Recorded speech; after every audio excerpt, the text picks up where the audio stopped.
Bismillahirrahmanirrahim.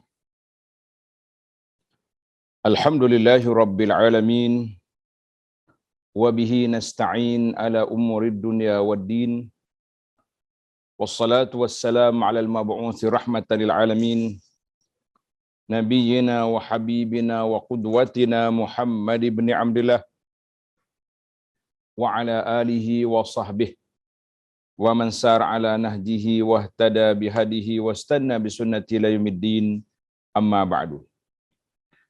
Yang dihormati Ustaz Reza, semua para pihak pengurusan Global Ihsan, muslimin dan muslimat, para jemaah sekalian, Assalamualaikum warahmatullahi wabarakatuh. Alhamdulillah, syukur kita kepada Allah Azza wa Jalla kerana pada malam ini, Khamis, 8 hari bulan 9, 8 hari bulan 9, 2022, kita dapat teruskan pengajian kita dalam tafsir surah Ali Imran. Surah Ali Imran yang kita bersiaran secara alamaya, kita kata Alhamdulillah. Surah yang kita akan perbincangkan pada kali ini bermula ayat 26 dan 27. Ayat 26 dan ayat 27 daripada surah Ali Imran. Ayat 26, 27 surah Ali Imran ini, tajuk yang kita akan bincangkan iaitulah tentang kekuasaan Allah Azza wa Jalla. Allah Ta'ala Maha berkuasa. Kuasanya tidak ada siapa yang boleh menyekat. Dia boleh beri kepada siapa yang dikehendakinya dan dia boleh sekat siapa yang dikehendakinya.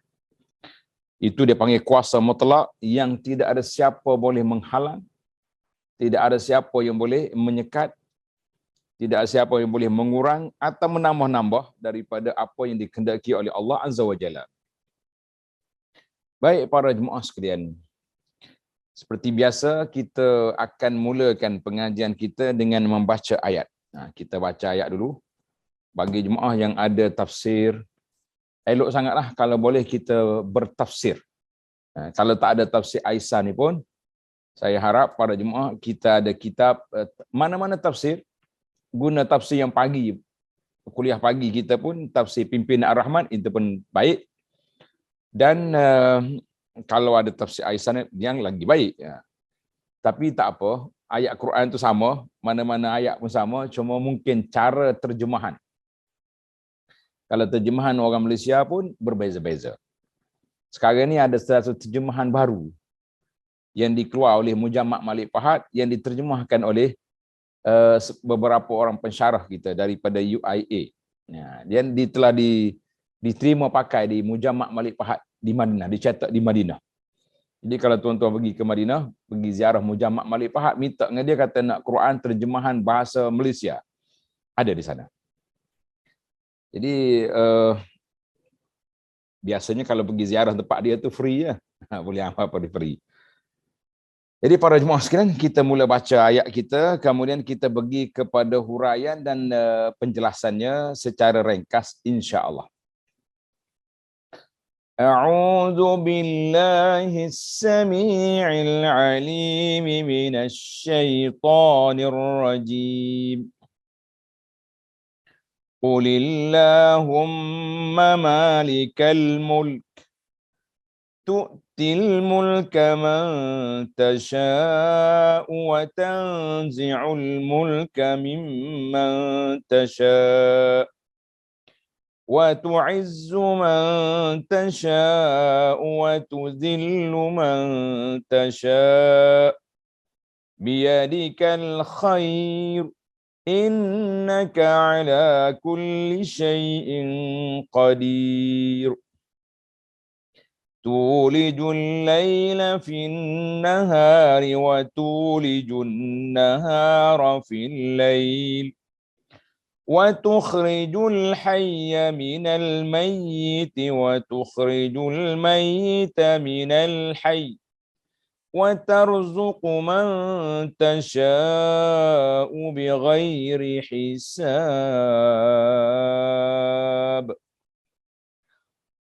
ayat ini para jemaah sekalian, Allah nyatakan kuasa mutlak dia. Kita tengok terjemahan dulu, kemudian kita pergi kepada penjelasan, dia panggil syarhul kalimat.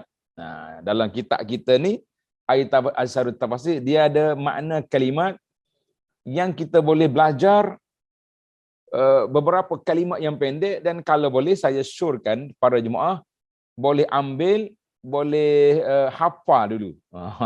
Dia panggil mufradat, mufradatul kalimat. Kita hafal satu malam, setiap minggu kita hafal, banyak dia, kaya kita insya-Allah taala. Kalau tak boleh hafal pun sekurang-kurang kita boleh baca. Tengok ayat 26. Qulillahumma malikal mulk. Katakanlah, wahai Tuhanku yang mempunyai kerajaan. Tu'til mulka man tasha. Engkau berikan kerajaan, berikan kekuasaan kepada orang yang engkau kehendaki. Wa tanzi'ul mulka mimman tasha. Dan engkau cabut kerajaan dari orang yang engkau kehendaki. Wa tu'izzu man tasha. Engkau muliakan orang yang engkau kehendaki. Wa tuzillu man tasha. Dan engkau hinakan orang yang engkau kehendaki. Innaka ala kulli syai'in qadir. Sesungguhnya di tangan engkaulah segala, engkau hina, biyadikal khair, di tangan engkaulah segala kebajikan. Innaka ala kulli syai'in qadir. Sesungguhnya engkau maha berkuasa atas segala sesuatu. Itu ayat 26. Ayat 27, tulijul laila fin nahar. Engkau masukkan malam ke dalam siang. Wa tulijun nahara fil lail. Dan engkau masukkan siang ke dalam malam. Wa tukhrijul hayya minal mayyiti. Engkau keluarkan yang hidup dari yang mati. Wa tukhrijul mayyita minal hayy. Dan engkau keluarkan dari yang mati dari yang hidup. Wa tarzuqu man tasha'u bighairi hisab. Dan engkau beri rezeki sesiapa yang engkau kehendaki tanpa hisab, tidak ada batasan. Siapa yang boleh batas? Siapa yang boleh sekat? Tidak ada siapa yang boleh menyekat, tidak ada siapa yang boleh membataskan. Itu kuasa Allah Azza wa Jalla. Baik para pelajar sekalian, itu terjemahan ayat. Kita pergi kepada syarhu al-kalimat, penjelasan kalimat, maknanya kata-kata dalam ayat ini. Yang pertama, kalimah Allahumma. Allahumma asal daripada kata seru ya Allah. Maknanya sebab dia jadi doa. Qulil Allahumma, asal dianya ya Allah. Ya Allah. Tetapi kata seru ya huzifa, dibuang. Kemudian digantikan dengan huruf mim yang bertasydid. Mim musyaddadah. Maknanya asalnya ya Allah, dia ditukar kepada Allahumma. Allahumma. Kalimat panggilan ini hanya khusus untuk menyeru Allah Azza wa Jalla. Ingat baik-baik. Kalimah ini khasun binida'illahi Azza wa Jalla. Allahumma ni untuk Allah saja. Jangan panggil orang lain dengan Allahumma. Tidak boleh. Tidak ada. Ini kalimah khas. Khas, dia panggil eksklusif hanya untuk Allah Azza wa Jalla. Orang lain tak boleh kacau. Tak boleh ambil. Itu satu. Jadi dia panggil harfun nida. Ya Allah. Ya Allah. Jadi kita kata Allahumma. Bila kita kata Allahumma, tak payah lagi ya Allahumma. Tak. Kalau orang berdoa ya Allahumma, makna orang itu tidak mendalami tata bahasa Arab. Sepatutnya Allahumma sudah memadai daripada kita kata ya Allah. Tak. Terjemahan kita kata ya Allah. Ya Allah. Wahai Tuhanku. Boleh? Perkataan yang kedua, malika. Malika. Malika, kata al-malik. Al-malik daripada perkataan penguasa. Dia kata al-malik dengan makna al-hakim. Al-malik dengan makna al-hakim. Al-hakim al-mutasarrif. Al-hakim al-mutasarrif. Maknanya penguasa yang bebas berbuat apa saja. Apa saja yang dia kehendaki di bawah kekuasaannya. Dia memutuskan hukum perkara sesuai dengan kehendak dia, kerana kerajaannya yang sangat besar dan kehendaknya yang amat kuat, tidak ada siapa boleh melarang. Itu dia panggil Malik. Malik. Malik. Jadi kalau kita baca Malik dengan mim lam baris bawah, itu maknanya kerajaan, penguasa. Kalau kita kata malak, itu makna malaikat. Malakun. Itulah malakul maut. Malak maknanya malaikat. Malik. Malikun, malik. Itu maknanya penguasa. Kalau kata milkun, itu pemilik. Lain pula. Ini bahasa Arab ni, dalam satu rumah, tukar baris je, banyak makna dia berbeza. Makna dia bertukar. Dalam ayat ni kita kata, Qulillahu malikal mulk. Malikal mulk. Kalau kata malik, raja. Tapi malik, makna pemilik yang kuat. Dalam bahasa Arab ni, para jemaah sekalian, satu kaedah yang diguna pakai, dia panggil ziyadatul mabna tadullu ala ziyadatil makna. Menambahkan bilangan huruf, menambahkan makna dia. Malik maknanya pemilik yang kuat. Kalau kata milik dah, tapi malik makna pemilik. Al-mulk, apa makna al-mulk? Al-mulk dengan makna kerajaan. Maksudnya segala yang ada selain daripada Allah yang Maha berkuasa. Al-maqsudu bi masiwal maliki azza wa jalla min sa'il kainat. Al-mulk. Malikul mulk. Maknanya segala yang dimiliki, mana lain daripada Allah, pemilik Allah azza wa jalla, itu dia panggil mulk. Kerajaan, kerajaan. Pemilik segala kerajaan.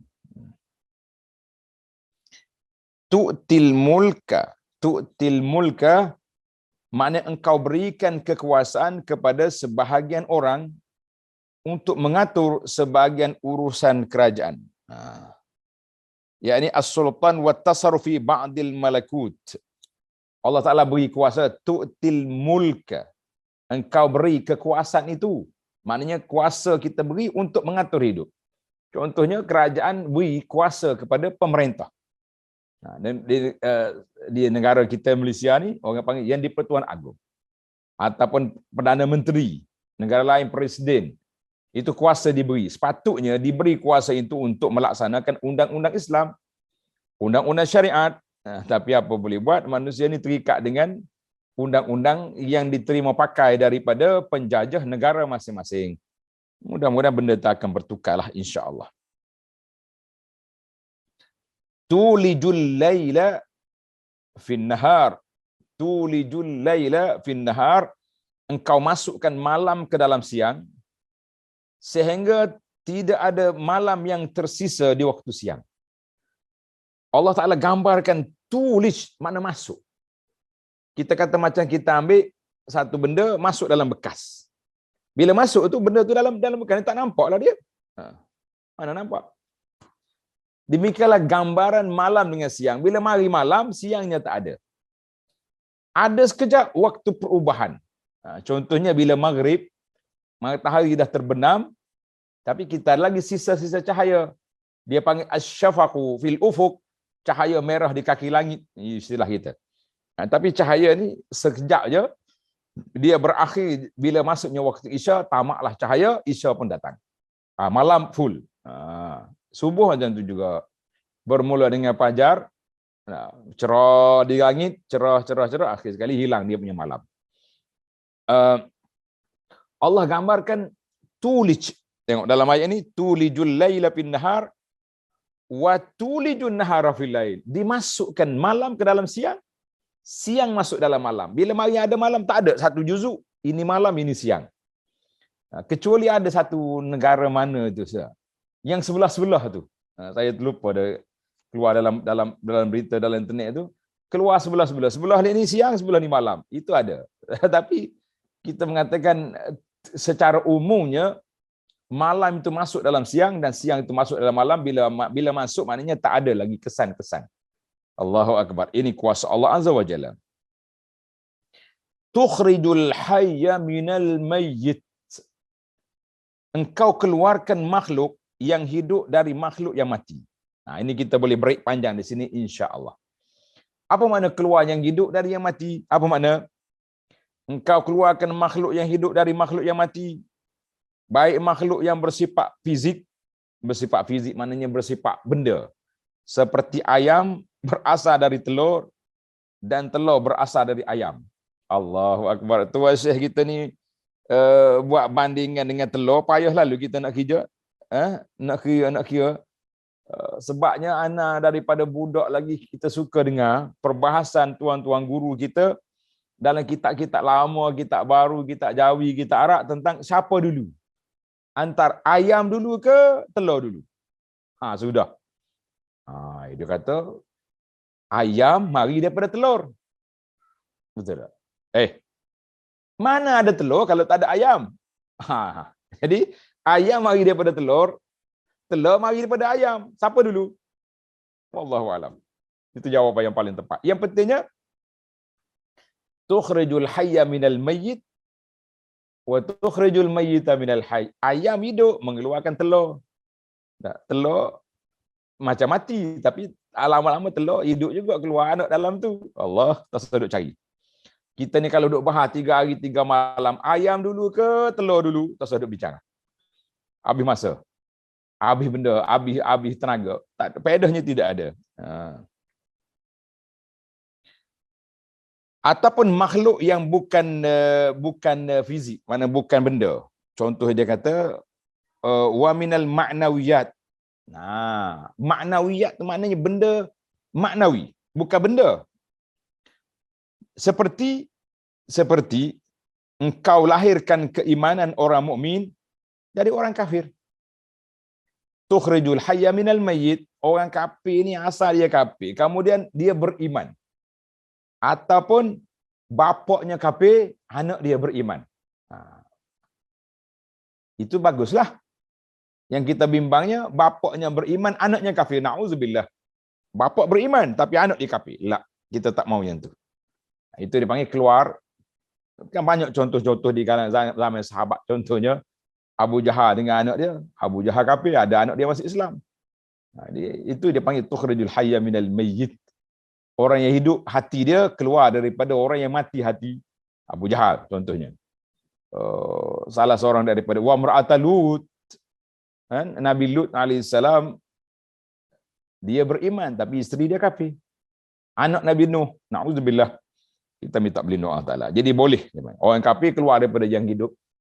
Zaman kita ini pun banyak juga ibu bapaknya tidaklah orang panggil tidak iltizam dengan Islam. Islam tapi Islam gitu je. Solat pun tidak. Mak dia pula tutup aurat pun tidak. Tapi anak dia masya-Allah. Ayah dia pula lara ikut macam-macam ajaran. Anak dia ikut ajaran sunnah, tak mau benda-benda yang bid'ah, yang mungkar tak mau. Itu dia panggil tukhrijul hayya minal mayyit. Wa tukhrijul mayyita minal hayy. Yang terakhir dia kata itu dia panggil dari sudut maknawi dan juga benda yang fizikal. Bi ghairi hisab, mana bi ghairi hisab? Ai bi ghairi adadin, tanpa ada hitungan dan tanpa ada batasnya. Tengok contoh di bawah. Apa makna bi ghairi hisab? Rezeki adalah segala sesuatu. Rezeki sesuatu yang dapat dimanfaatkan oleh manusia. Rezeki kita ni manusia dapat manfaat. Termasuk segala jenis makanan seperti biji-bijian, biji rain kata orang, buah-buahan dan daging. Dan segala yang diperlukan oleh manusia dalam rangka untuk melangsungkan kehidupannya agar tetap hidup, untuk meneruskan pengabdian dia kepada Allah Azza wa Jalla. Jadi kita itu dia panggil bighair hisab. Allah Taala beri tanpa hisab. Dari sudut rezekinya dan macam-macam. Rezeki manusia ni berbeza-beza. Ada yang luas, ada yang tak luas. Kerana Allah Taala sangat luas anugerahnya dan maha kaya, dia tidak memerlukan kepada selain daripadanya. Allah Taala tak perlu. Allah Taala tak perlu kepada makhluk. Tapi kita yang memerlukan kepada Allah Azza wa Jalla, sebab kuasa rezeki duduk di mana? Di bawah kuasa Allah Azza wa Jalla. Baik para jemaah sekalian, itu dia panggil syarhu al-kalimat. Al-an nantaqil ila makna al-ayataini. Makna dua ayat ni apa maksud dia? Makna dua ayat ni apa maksud? Minal munasabat allati qila. Salah satu riwayat munasabah yang diriwayatkan tentang fi nuzuli hatainil ayataini. Nuzul tentang turunnya dua ayat ini. Jadi Tuan Syekh kita dia bincang tentang turunnya dua ayat ini. Anna Rasul sallallahu alaihi wasallam, saya terjemahlah. Sebagaimana yang disebut dalam beberapa hadis yang sahih mengatakan. Dia kata fi ahadi wa kaza fi ahadis sihah. Ketika Rasulullah SAW memberitakan kepada sahabat-sahabatnya bahawa kekuasaan umatnya meluas sehingga sekian dan sekian wilayahnya. Nabi kita sallallahu alaihi wasallam telah menyebut tentang apa? Tentang kuasa umat ni. Mulk ummatahu. Maknanya kerajaan Islam ni akan sampai ke sekini-sekini tempat. Kan dalam hadis kita dah sebut hadis dulu, Nabi sebut kerajaan umat aku ini selagi sampainya malam dengan siang. Jadi sampai di mana-mana tempat ada je orang Islam. Maka apa jadi dengan cerita ni? Ketika Rasulullah sallallahu alaihi wasallam memberitakan kepada sahabatnya bahawa kekuasaan umatnya akan meluas sehingga sekian-sekian wilayahnya, maka kaum Yahudi dan kaum munafik, dua ni buat perangan lalulah. Yahudi ni dengan munafik perli. Dia kata sakhara, maknanya perli. Dalam bahasa Indonesia ni mencibir. Mencibir pula ni. Memperli cerita yang telah disebut oleh Nabi sallallahu alaihi wasallam itu. Mereka menganggap hal itu sangat mustahil terjadi. Tak mungkin. Daripada seorang pengembala kambing duduk di Mekah je, kemudian sampai ke Madinah pula, dia kata tak mungkin apa yang disebut oleh Nabi SAW. Sebab dia tak percaya. Kalau munafik itu percaya, sudah tentu dia akan masuk Islam. Mereka menganggap hal itu sangat mustahil terjadi, yang disebabkan oleh kebodohan dan kekafiran mereka, na'uzubillah. Oleh kerana dia bodoh, dia kafir, dia tak percaya. Maka Allah SWT menurunkan kedua ayat ini bersama-sama dengan rangkaian ayat yang memuatkan bantahan ke atas kaum Nasrani dari Najran. Jadi Allah Ta'ala turun untuk menolak hujah-hujah puak-puak Nasara Najran. Tuan-tuan dan puan-puan ingat kan? Daripada awal surah ini kita dah bincang tentang Nasara Najran. Puak-puak Nasrani, Kristian yang mari daripada Najran tu. Allah Ta'ala memerintahkan kepada Nabi agar mengatakan, Tuhan kata apa? Allahumma malikal mulk tu'til mulka man tasha ila akhiril ayah. Ila akhiril ayah. Jadi Nabi kata, ya Allah, pemilik kekuasaan. Dia baca ayat ni. Tengok nota di bawah, nota 62 kata, wa zakara al-Qurtubi, al-Imam al-Qurtubi berkata bahawa an-nadar alif nun, alif lam nun, da ra, an-nadar bin Shumail mengatakan, sesiapa yang mengucapkan kata Allahumma, bererti dia telah berdoa kepada Allah dengan semua al-asmaul husna. Siapa dia kata Allahumma, faqad da'allah ta'ala bi jami'i asma'ihi. Dia telah berdoa dengan semua nama-nama Allah. Sebab tu bila kita nak berdoa, kita gunakanlah Allahumma.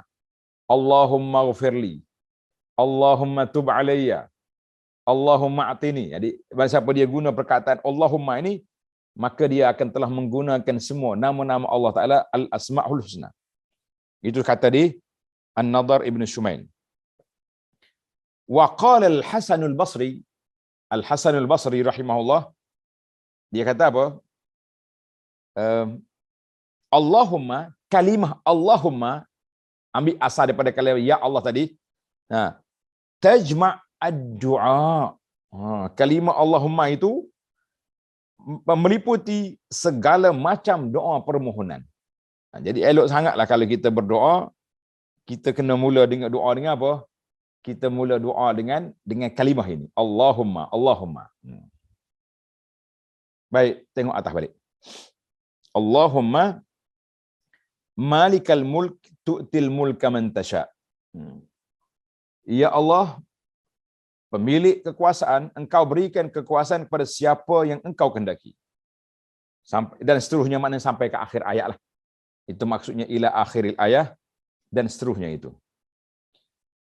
Allah SWT perintahkan Nabi sallallahu alaihi wasallam agar mengatakan hal itu, sampaikan kepada puak-puak Yahudi, puak-puak Nasara itu, puak-puak Nasara itu, puak-puak munafik, untuk memberi kepastian bahawa dia akan memberikan apa yang telah dijanjikannya kepada Nabi sallallahu alaihi wasallam berupa meluasnya kekuasaan umat Islam sehingga meliputi seluruh wilayah kerajaan Parsi dan juga kerajaan Kaisar Rom.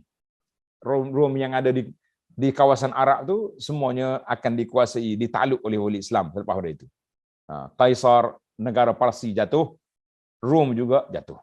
Walaupun Nabi tak sempat dalam peperangan Tabuk tu untuk masuk, tapi percubaan tu sudah ada di zaman Nabi sallallahu alaihi wasallam. Percubaan sudah ada di zaman Nabi sallallahu alaihi wasallam.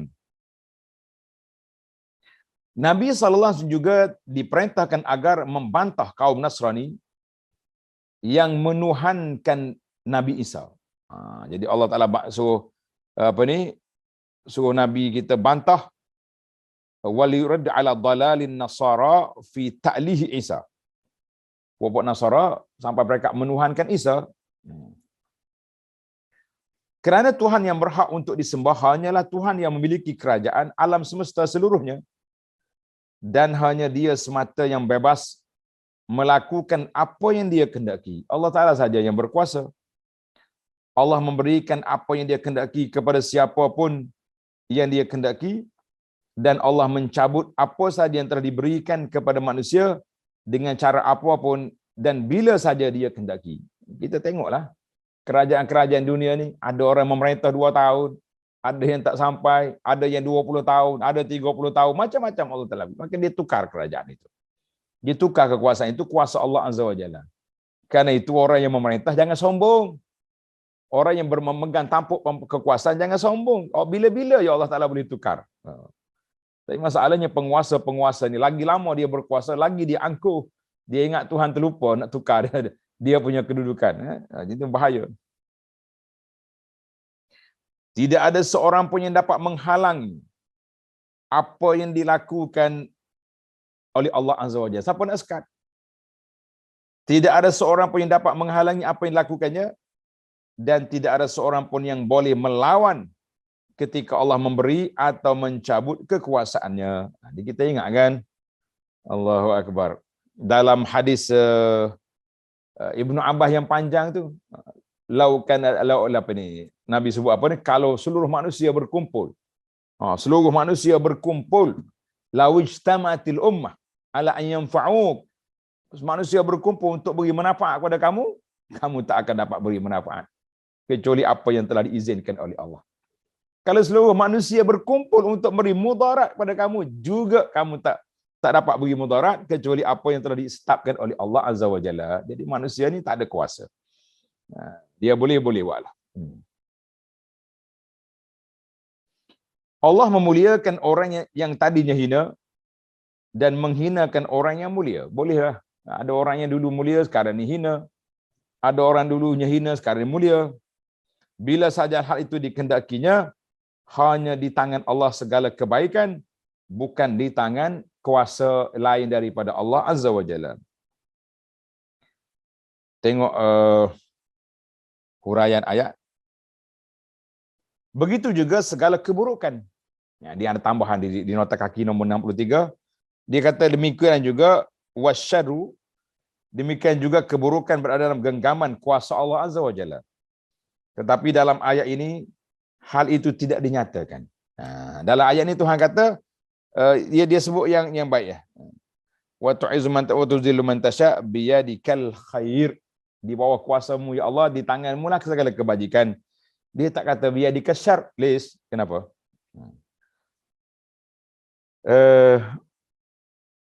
Kerana memang secara umumnya dia kata ni wasyarru biyadi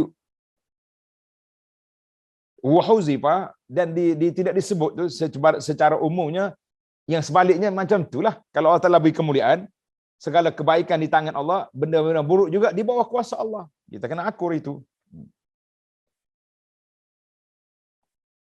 Secara umumnya sudah dapat dipahami seperti dalam ayat Allah Taala yang lain, wa ja'ala lakum sarabila taqikumul har. Dan Allah jadikan pakaian bagi kamu yang memelihara kamu dari panas. Jadi tak sebut sejuk. Kalau pakaian kita boleh tahan panas, sejuk pun boleh tahan jugalah. Begitu maksud dia. Surah An-Nahli ayat 81, ai wal bar kazalik. Itu melengkapkan perbincangan, nak melengkapkan perbincangan. Baik. Kebaikan itu Allah kurniakan kepada siapa sahaja yang dikehendaki, atau dia menahannya dari siapa pun yang dia kehendaki pula, dan Allah Maha berkuasa atas segala sesuatu. Itu di bawah kuasa Allah Azza wa Jalla. Baik, tamatlah ayat kita, ayat yang ke-26. Sekarang kita berpindah kepada ayat 27. Makna huraian ayat yang ke-27. Allah memasukkan siang ke dalam malam sehingga tidak berbaki lagi waktu siang. Tak ada langsung siang. Yang ada bayang. Bayang itu lain. Itu bukan malam. Allah pun memasukkan waktu malam ke dalam waktu siang sehingga tidak tersisa lagi waktu malam. Sebuah fenomena yang menunjukkan kemahakuasaan Allah. Sehingga hal itu mengharuskan makhluk untuk mengharuskan mesti. Itu maksud dia gitu. Ya, kalau kata harus ni, kalau pak kita, mana benda harus, mana benda boleh buat, tak boleh buat. Lah. Mana kita kata sebuah fenomena yang menunjukkan kekuasaan Allah Azza wa Jalla, sehingga kan hal itu mesti setiap makhluk untuk mengesahkan uluhiyah Allah, maknanya ketuhanan Allah Azza wa Jalla. Beribadat hanya kepada Allah, jangan campur dengan benda lain. Jangan campur, kita ibadat kepada Allah Taala, tapi kita ada juga ibadat pergi minta dengan tunggu kayu, pergi minta dengan tok sana tok sini, dengan kubur-kubur keramat contohnya, kita kata la. Begitu juga dengan ketaatan dan kecintaan kepada Allah Azza wa Jalla. Begitu juga kita kena minta kekuasaan Allah Azza wa Jalla. Allah Ta'ala kadang-kadang memasukkan beberapa saat dari waktu malam ke dalam waktu siang, sehingga waktu malam menjadi lebih pendek daripada waktu siang. Tengok musim sejuk, malam lebih panjang daripada siang. Musim panas, malam lebih panjang daripada siang, lebih panjang daripada malam. Jadi Allah masukkan beberapa saat dari waktu siang ke dalam waktu malam, sehingga waktu malam menjadi lebih panjang. Ini pun sebagai salah satu bentuk kebijaksanaan, kekuasaan dan kasih sayang Allah Azza wa Jalla. Ana perhati tengok para pelajar sekalian, para jemaah sekalian, isu ni kita tengok pada bulan Ramadan. Bulan Ramadan, Allah Ta'ala syariatkan kita berpuasa mengikut bulan Qamari. Bulan Qamari ni bulan Hijri. Bulan Hijri itu dipanggil bulan Qamari. Kita ikut bulan. Tapi solat tak, kita ikut matahari. Sebab tu yang ikut matahari, dia bersifat harian. Bulan dia akan pergi sebulan-sebulan. Sebab bulan matahari dia naik pagi, dia turun petang. Habislah dia. Kemudian dia rehat malam. Tapi bulan tak, sebulan. Dia naik bulan malam ni, dia mula-mula dengan hilal, kemudian besar sikit purnama turun, lambat. Sebab apa?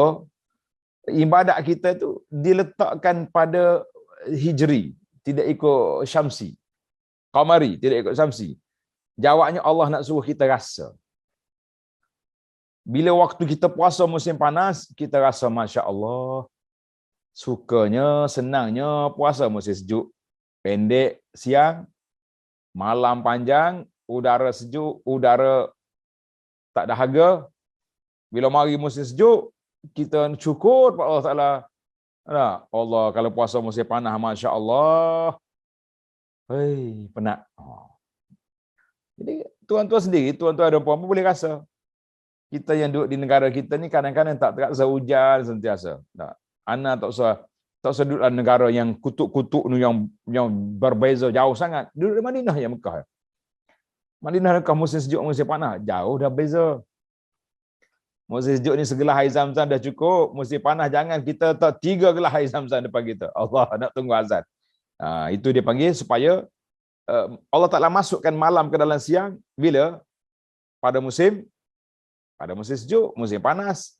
Jadi kemudian begitulah silih berganti waktu. Allah Ta'ala mengeluarkan yang hidup dari yang mati. Wa tukhrijul hayya minal mayyiti. Allah Ta'ala keluarkan yang hidup dari yang mati seperti manusia berasal dari sperma. Mana daripada air mani. Dan tumbuhan dari biji. Maknanya biji itu tak hidup. Keringnya kita campak atas tanah, so dia naik. Dan mengeluarkan yang mati dari hidup seperti sperma dari manusia yang hidup dan telur dari ayam betina. Orang kafir yang mati jiwanya dari orang mukmin yang hidup jiwanya. Ada juga ayah dia Islam, anak dia kafir, na'udzubillah, ataupun anak dia tidak baik pun berlaku. Begitu juga sebaliknya, bapaknya kafir, anak Islam. Berapa ramai sekarang ni kawan-kawan kita, sahabat-sahabat kita yang convert, yang apa ni, mu'alaf ni. Ini semua termasuk fenomena rububiyah. Apa makna rububiyah? Makna hak penciptaan. Kita kan belajar dalam ilmu tauhid. Tauhid uluhiyah, mana ilmu tentang tauhid, tentang ketuhanan. Yang kita hanya boleh menyembah, boleh memuja, boleh minta pertolongan hanya kepada Allah Azza wa Jalla.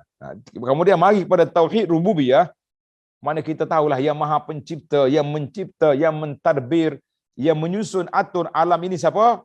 Allah Azza wa Jalla. Itu dia panggil tauhid rububiyah. Tidak jadi masalah. Semua ni para jemaah sekalian, untuk maklumat kita, uluhiyah, rububiyah ambil daripada istinbat, istiqra daripada ayat-ayat Quran. Bukannya para ulama yang menyusun tauhid ini ambil daripada otak dia sendiri. La. Kita kadang-kadang orang momokkan, dia panggil tauhid 3 ni macam Trinity. Jauh sama sekali. Itu orang tak faham, atau orang buat tak faham, ataupun memang tak mau terima kenyataan yang diberikan. Maka dia buatlah provokasi macam-macam. Kita kata tak ada. Alhamdulillah setakat yang saya belajar dalam ilmu tauhid, dalam kitab Jawi kita pun, Syekh Abdul Qadir Mandili contohnya, dalam kitab dia Anak Kunci Syurga, dia sebut perkara ini. Dalam kitab dia khas Perisai bagi Sekian Mukallaf lagi sebut. Jadi tidak jadi masalah. Jadi masalah bila orang tak belajar, ataupun dia mencari-cari poin-poin untuk nak memomokkan, bila sebut tauhid uluhiyah rububiyah ni, ini satu benda yang berbahaya, boleh menjadi teroris. Kita kata siapa dia buat teroris? Baiklah. Jadi ini dia panggil ilmu apa? Ilmu nak mencari istinbat daripada ayat tu. Ia ni uluhiyah, ia ni rububiyah. Maka Allah SWT yang menuntut adanya pengesahan uluhiyah, maknanya kita kena yakin hanya kita boleh sembah, boleh puja, boleh doa kepada Allah Azza wa Jalla, dan kita juga yakin dengan rububiyatillah, dengan Allah Ta'ala berkuasa mencipta dan mentadbir alam ini. Maka jelaslah bahawa hanya Allah lah satu-satunya ilah satu-satunya Allah yang berhak disembah.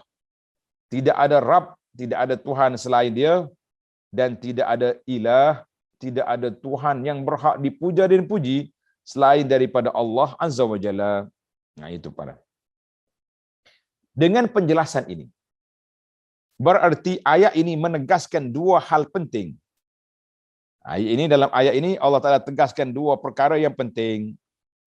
Yang pertama, kena tanda. Yang pertama, nombor satu, bahawa Allah Ta'ala Maha Kuasa untuk memberikan kepada Rasulnya apa-apa yang sudah dijanjikan untuk umatnya.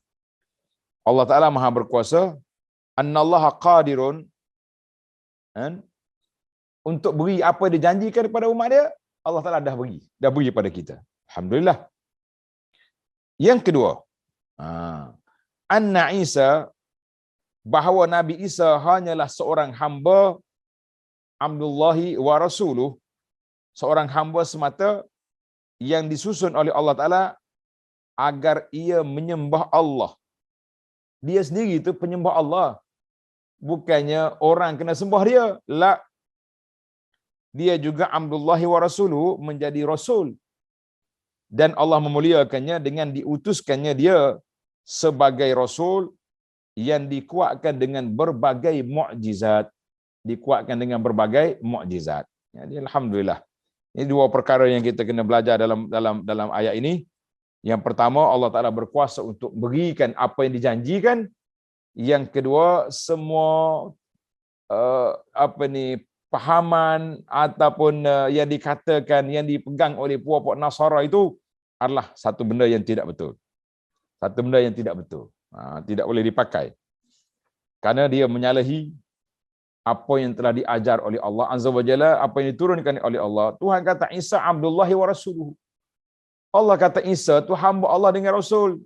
Kenapa kau gitu ka Abdullah jadi hamba Allah Ta'ala, anak jadi anak Allah pula, Ibnullahi wa Rasuluhu, anak Allah dengan Allah. Itulah dia panggil permainan puak-puak Nasara yang telah menyeleweng, yang telah terpesong daripada jalannya benar. Sebaliknya mari puak-puak geng-geng Yahudi pula, dia kata Isa pula anak tak ada bapak ni, dengan tuduhan yang jahat, yang begitu buruk dia punya tuduhan. Jadi kita yang berpegang dengan umat Muhammad sallallahu alaihi wasallam, yang berpegang dengan Islam ini, alhamdulillah kita duduk di wasati, jalan tengah. Kita kata Nabi Isa Abdullahi wa Rasuluhu. Isa hamba Allah dan Rasul dia. Tak ada. Dia bukan anak zina, bukan anak Tuhan. Sebagaimana melampau je Nasara, dia kata anak Tuhan. Melampaunya Yahudi, dia kata anak zina. Kita kata tak, Isa Abdullahi wa Rasuluh. Itulah kelebihan, keindahan umat Muhammad sallallahu alaihi wasallam. Baik para jemaah sekalian, kita berpindah kepada hidayatul ayataini. Hidayatul ayataini artinya pelajaran yang dapat diambil daripada dua ayat ini. Pelajaran yang dapat kita ambil daripada dua ayat, ayat 26 dan 27. Yang pertama, fadlud du'a bihatainil ayataini. Keutamaan berdoa dengan dua ayat ini. Dengan dua ayat ini. Kita baca dua ayat ini. Qulillahumma malikal mulk sampai ke bighairi hisab. Kemudian kita sambung. Sambung dengan baca doa ni. Doa apa ni? Doa Rahmanad dunya wal akhirah wa rahimahuma tu'ti minhuma man tasha wa tamna'u man tasha yaqdi anni daini. Bila kita baca doa ni, kita minta supaya Allah Ta'ala hapuskan hutang kita. Jadi bagaimana hadis ini? Panjang sikitlah. Tuan-tuan, kita baca dalam kitab ni, kemudian saya akan tambahkan dengan penjelasan daripada ulama hadis. Ini penting. Tuan Syekh kita rahimahullah, dia kata akhrajahu Abu Nu'aim fil Hilyah. Abu Nu'aim dalam kitabnya Hilyatul Al-Hilyah, Hilyatul Awliya, dia kata apa? Meriwayatkan dalam kitab Al-Hilyahnya bahawa Sayyidina Muaz bin Jabal pernah pada satu hari tertahan dari melaksanakan solat Jumaat. Hubisa an yauman an salatul Jumaah. bersama dengan Rasulullah sallallahu alaihi wasallam. Dia tak dapat hadir Jumaat bersama dengan Nabi. Maka beliau baginda bertanya kepada Muaz, apa yang menyebabkan kamu tak dapat hadir solat Jumaat ni? Kenapa Muaz tak mari? Ya. Faqala, kata Muaz, kerana saya punya hutang kepada seorang Yahudi yang bernama Yuhanna. Oh, dia kata dia berhutang dengan Yuhanna al-Yahudi, seorang Yahudi. Maka ia terus berdiri depan pintu rumahku untuk mematai. Jadi Yahudi itu duduk tunggu depan rumah aku. Kalau aku keluar rumah, dia nak ekor, dia nak tangkap. Maka Nabi sallallahu alaihi wasallam bersabda kepadanya, ini cerita dia lah. Nabi kata apa? Atuhibbu an yaqdi anka rabbak? Mahukah kamu Tuhanmu yang akan melepaskan hutangmu? Nak Allah Taala lepaskan hutangmu. Mu'ad kata, nak lah ya Rasulullah, kenapa tak nak? Maka dia kata, bacalah setiap hari qulillahumma malikal mulk sampai ke bighairi hisab.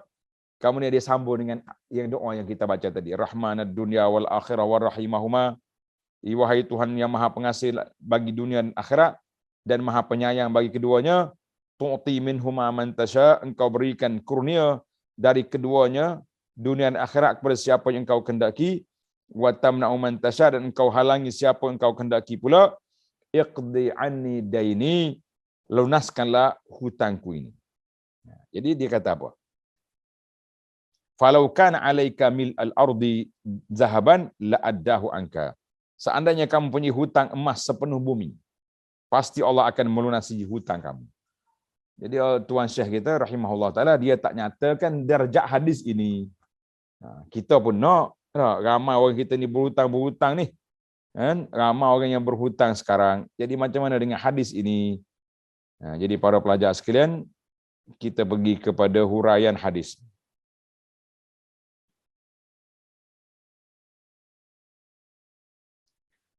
Hadis Mu'az tadi, warawat Tabarani fi Mu'jamih as-Saghir an Anas bin Malik radhiyallahu anhu qala sallallahu alaihi wasallam li Mu'az, ala u'allimuka du'a. Nak ke tidak aku ajar kepada kamu doa. Doa ni lah doa yang kita dah baca tadi ni.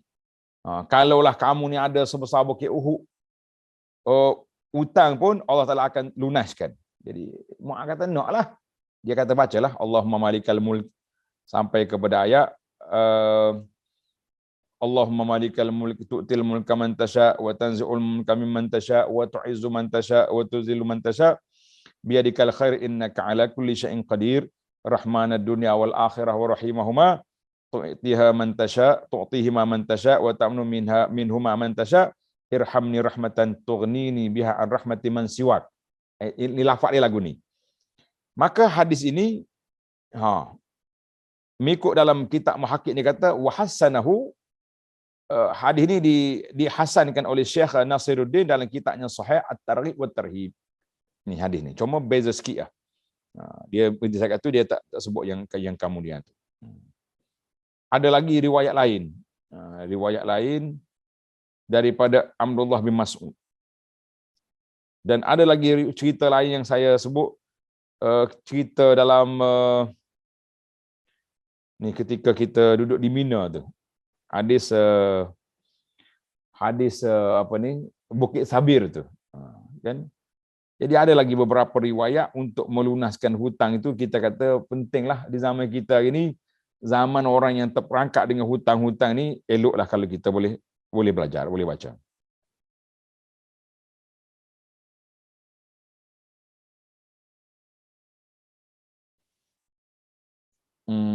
Baik.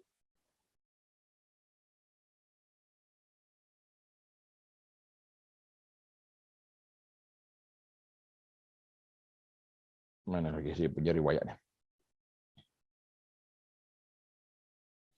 Baiklah para jemaah sekalian, itu riwayat yang ada dalam At-Targhib wa Tarhib, Sahih At-Targhib wa Tarhib menyatakan hadis itu hasan.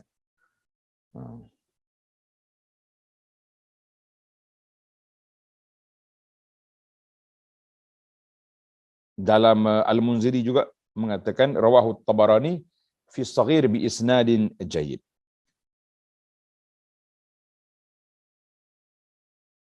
Wallahu alam, itu tuan-tuan bolehlah. Nanti kita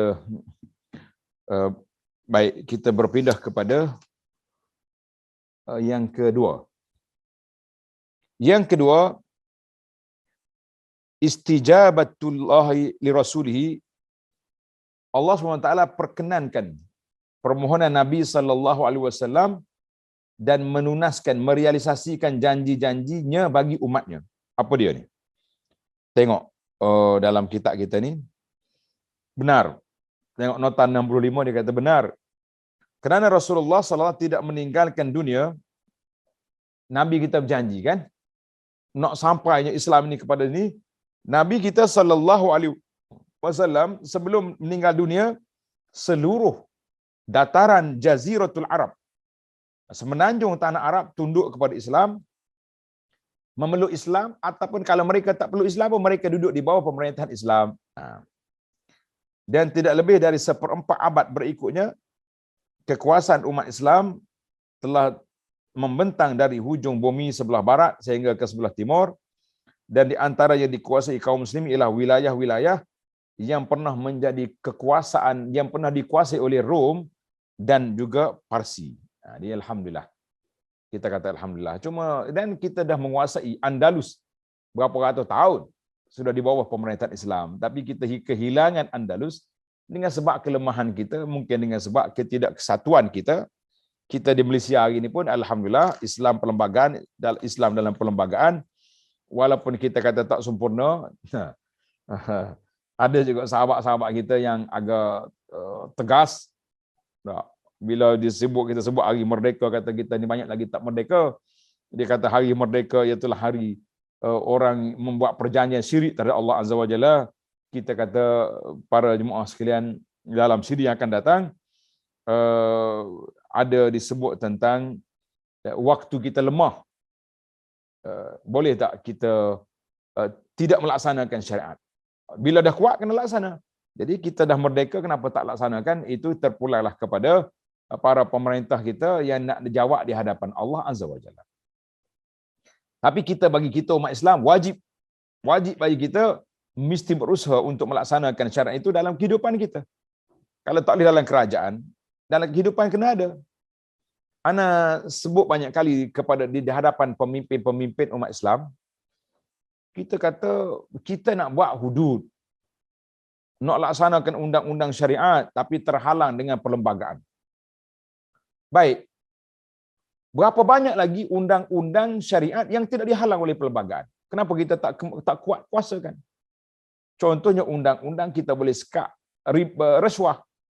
Kenapa kita juga tak sekat riba? Kita sekat. Oh, tak boleh sekat untuk orang bukan Islam. Boleh, orang bukan Islam, non-Muslim boleh masuk sini. Kita buat dua jenis, bank yang Islami untuk orang Islam dan orang bukan Islam boleh masuk. Yang bukan Islam kena pangkah situ tanda non-Muslim no entry. Sebagaimana kedai-kedai mabuk arak tu. Non-Muslim tak boleh masuk. Kalau masuk dalam baba ni kena tangkap. Patutnya begitu, tapi tak jadi. Undang-undang yang tidak bercanggah dengan perlembagaan, undang-undang menutup aurat. Tak ada dalam perlembagaan tak boleh tutup aurat. Tapi kenapa kita tak kuat kuasakan undang-undang? Bahkan undang-undang pula menyekat anak orang Islam daripada nak menutup aurat. Setengah daripada agensi-agensi walaupun di bawah kerajaan, tapi mereka tak boleh tutup aurat. Kenapa? Ini kita kena, ini tanggungjawab depan Allah Azza wa Jalla. Jadi kita kena buat. Baik, yang ketiga, butlan uluhiyat Isa, kebohongan atas mereka yang mengatakan ketuhanan Nabi Isa alaihissalam dan penetapan beliau sebagai manusia, kerasulan dan kemuliaannya. Kita kata Nabi Isa ni Rasulullah, Abdullahi wa Rasuluhu, bukan utusan Allah, hamba Allah dan utusannya, bukannya anak Allah ataupun Tuhan yang disembah. Wallahu alam. Tamatlah perbincangan kita secara ringkas ayat 26 dan 27. Para jemaah sekalian, kita akan sambung lagi perbincangan dalam ayat 28 hingga 30 dalam siri yang akan datang insya-Allah. Subhanakallahumma wa bihamdika asyhadu an la ilaha illa anta astaghfiruka wa atubu ilaik. Wa sallallahu ala nabiyyina Muhammad wa ala alihi wa sahbihi ajma'in walhamdulillahirabbil alamin. Insya-Allah untuk minggu akan datang, jadual kita pada minggu yang berikutnya hari Jumaat, bukan malam Jumaat, hari Jumaat, sebab malam Jumaat saya ada hal. Jadi kita akan sambung hari Jumaat malam Sabtu, insya-Allah. Assalamualaikum. Serah balik kepada moderator untuk kalau ada perbincangan, dipersilakan. Waalaikumsalam warahmatullahi wabarakatuh. Jazakallahu khairan pada Datuk Dr. Abu Anas atas pengisian malam ini. Kita mohon agar ianya bermanfaat. InsyaAllah pada hadirin ataupun pendengar yang mempunyai apa-apa soalan boleh teks di ruang Facebook ataupun di ruang chat Zoom jika ada.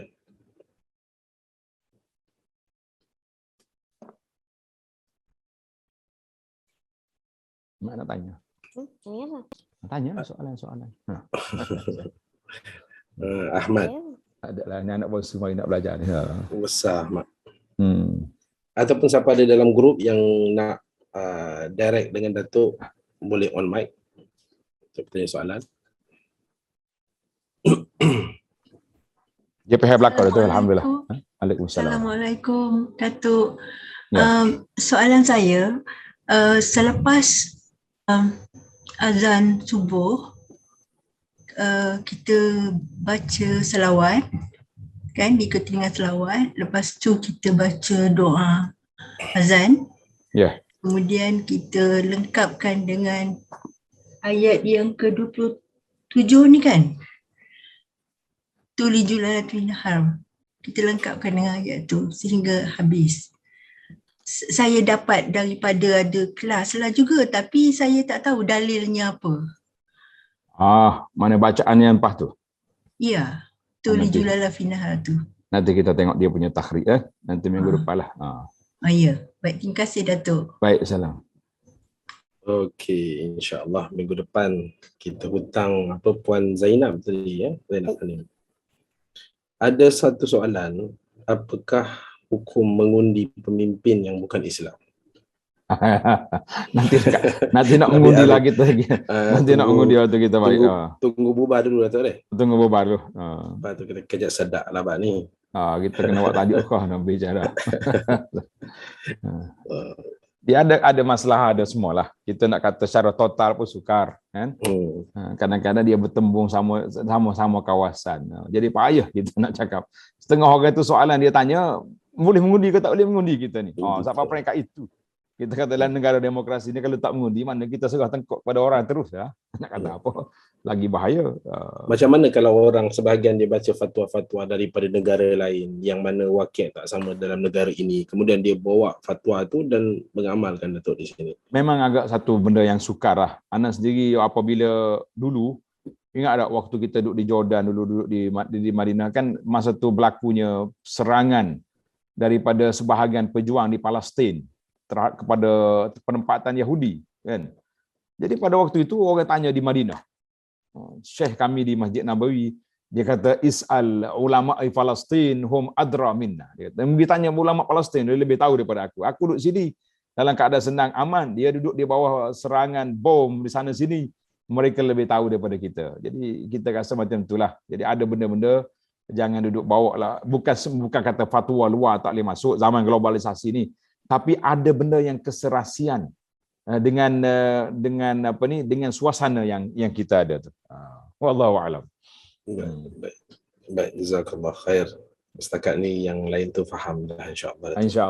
Insya-Allah kita berjumpa pada pengajian yang akan datang insya-Allah pada Jumaat seperti mana yang Datuk maklumkan tadi. Apapun kita akan keluarkan makluman insya-Allah. Terima kasih khusus pada Datuk, terima kasih kepada hadirin hadirat yang hadir. Barakallahu fikum. Wa akhiru da'wana alhamdulillahirabbil alamin. Wassalamualaikum warahmatullahi wabarakatuh. Waalaikumsalam warahmatullahi wabarakatuh.